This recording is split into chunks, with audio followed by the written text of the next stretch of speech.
اعوذ باللہ من الشیطان الرجیم بسم اللہ الرحمن الرحیم۔ معزز محترم صدر محفل، مہمان گرامی، اساتذہ کرام اور میرے ہم مکتب ساتھیوں، السلام علیکم ورحمۃ اللہ وبرکاتہ۔ آج کی اس رحمۃ اللہ عالمین کانفرنس میں میں محمد فہیم کلاس سیکنڈ ایئر سے آپ کے سامنے عقیدہ ختم نبوت قرآن و حدیث کی روشنی میں پیش کرنے کی کوشش کروں گا۔ میں نے اپنی گفتگو کو 3 اہم پہلوؤں میں تقسیم کیا ہے۔ میری گفتگو کا پہلا پہلو عقیدہ ختم نبوت کا تعارف ہے۔ میری گفتگو کا دوسرا پہلو عقیدہ ختم نبوت قرآن کی روشنی میں، اور تیسرا پہلو عقیدہ ختم نبوت حدیث کی روشنی میں۔ آئیے چلتے ہیں اپنی گفتگو کے پہلے پہلو کی طرف۔ جیسا کہ علامہ اقبال رحمۃ اللہ فرماتے ہیں، وہ دنائے سبل ختم الرسل مولائے کل جس نے غبار راہ کو بخشا فروغ وادی سینہ، نگاہ عشق و مستی میں وہی اول وہی آخر، وہی قرآن وہی فرقان، وہی یاسین وہی طٰہٰ۔ اللہ تعالیٰ نے انسان کی رہنمائی اور رشت و ہدایت کے لیے انبیاء کرام کا سلسلہ شروع کیا، جس کا آغاز حضرت آدم علیہ السلام کی ذات سے ہوتا ہے اور اس سے اختتام آقا کریم صلی اللہ علیہ وآلہ وسلم کی ذات سے ہوتا ہے۔ آپ صلی اللہ علیہ وآلہ وسلم شجر نبوت کے آخری پھل اور قصر نبوت کی آخری اینٹ ہیں۔ رب کائنات کی طرف سے انسانیت کی رشت و ہدایت کے لیے مبعوث کردہ آخری نبی اور رسول ہیں۔ لہٰذا حضور خاتم النبیین صلی اللہ علیہ وآلہ وسلم کا آفتاب رسالت قیامت تک کے لیے پوری انسانیت کو اپنے نور نبوت سے منور کرتا رہے گا۔ جیسا کہ حضرت حذیفہ رضی اللہ تعالیٰ عنہ فرماتے ہیں، اللہ کی قسم رسول اللہ صلی اللہ علیہ وآلہ وسلم نے دنیا ختم ہونے تک تمام فتنہ گروہوں کو، جو 300 یا کچھ زیادہ ہیں، مگر ہم کو ان کے نام بتا دیے، اس کا نام، اس کے باپ کا نام، اس کے قبیلے کا نام، اور انہی فتنہ گروہوں میں سے ایک فتنہ انکار ختم نبوت ہے۔ میرے آقا کریم صلی اللہ علیہ وآلہ وسلم نے اس فتنے کے بارے میں اپنی امت کو خبردار فرمایا تاکہ امت اس فتنے سے محفوظ رہ سکے۔ آئیے چلتے ہیں اپنی گفتگو کے دوسرے پہلو کی طرف، عقیدہ ختم نبوت حدیث کی روشنی میں، قرآن کی روشنی میں۔ یہ بھی حقیقت ہے کہ صاحبان علم اور صاحب تحقیق شخصیات نے عقیدہ ختم نبوت کے فریب کرانہ اور دجالی جھوٹے دعووں کو قرآن کریم کی 100 سے اوپر آیات کریمہ سے واضح کیا ہے۔ اور یہ بھی حقیقت ہے اگر قرآن مجید کو بطور وحی دیکھا جائے تو سارا قرآن ہی آقا کریم صلی اللہ علیہ وآلہ وسلم کی ختم نبوت کی دلیل ہے۔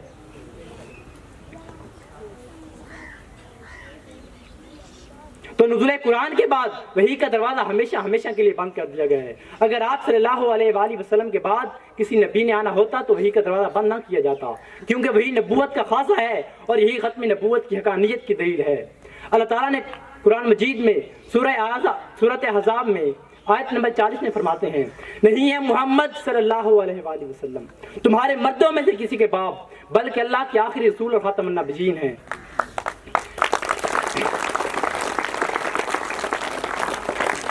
کتاب المناقب میں حضرت ابوبکر صدیق رضی اللہ تعالیٰ عنہ کا قول مبارک ہے کہ حضرت ابوبکر صدیق رضی اللہ تعالیٰ نے ارشاد فرمایا، بے شک وہی منقطع ہو چکی اور دین مکمل ہو چکا۔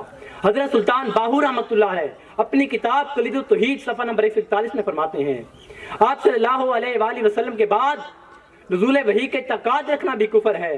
نیاز فتح پوری ختم نبوت کو یوں بیان کرتے ہیں، نبوت ختم ہے ان پر یہ اپنا دین و ایمان ہے، نبوت ختم ہے ان پر یہ اپنا دین و ایمان ہے، وہ ہے مثل آپ بھی اپنا یہ مرکوز و دل و جان ہے۔ ان آیت کریمہ سے واضح ہے کہ وحی کے بغیر نبوت کا کوئی تصور نہیں، پھر نبوت کیسے ممکن ہوئی؟